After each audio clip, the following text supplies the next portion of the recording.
اللہ وبرکاتہ الحمدللہ رب العالمین والصلاة والسلام علی رسولہ الکریم اما بعد.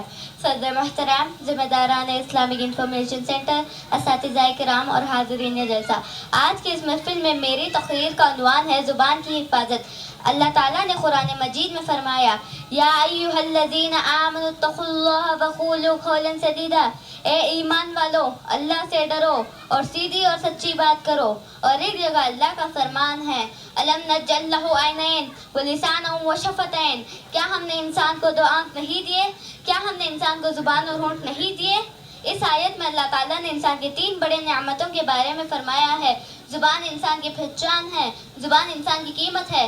انسان یا تو اس زبان کو خیر کے لیے استعمال کرتا ہے یا شر کے لیے. اس زبان سے ہم اللہ تعالیٰ کا ذکر کرتے ہیں، اس زبان سے ہم قرآن کی تلاوت کرتے ہیں، اس زبان سے ہم سچ بولتے ہیں، اس زبان سے ہم جھوٹ بولتے ہیں، اس زبان سے ہم غیبت کرتے ہیں، اس زبان سے ہم چغلی کرتے ہیں. اللہ کے نبی صلی اللہ علیہ وسلم نے فرمایا، جو کوئی اللہ پر اور آخرت کے دن پر ایمان رکھتا ہے تو اسے چاہیے کہ وہ جب بھی بات کرے تو خیر کی بات کرے ورنہ خاموش رہے. اللہ کے نبی صلی اللہ علیہ وسلم نے جنت کی گارنٹی دی ہے اس شخص کے لیے جو اپنی زبان کی حفاظت کرتا ہے. انسان یا تو اس زبان کو خیر کے لیے استعمال کر کے جنت حاصل کر سکتا ہے یا غلط کاموں میں استعمال کر کے جہنم کا حقدار بن سکتا ہے. حدیث میں آتا ہے کہ کل قیامت کے دن اکثر لوگ جن کو منہ کے بل جہنم میں گھسیٹ کر ڈال دیا جائے گا، ان میں کا اکثر گناہ یہی رہے گا کہ وہ اپنی زبان کی حفاظت نہیں کرتے تھے. اللہ اکبر، اللہ ہمیں ان میں سے نہ بنائے.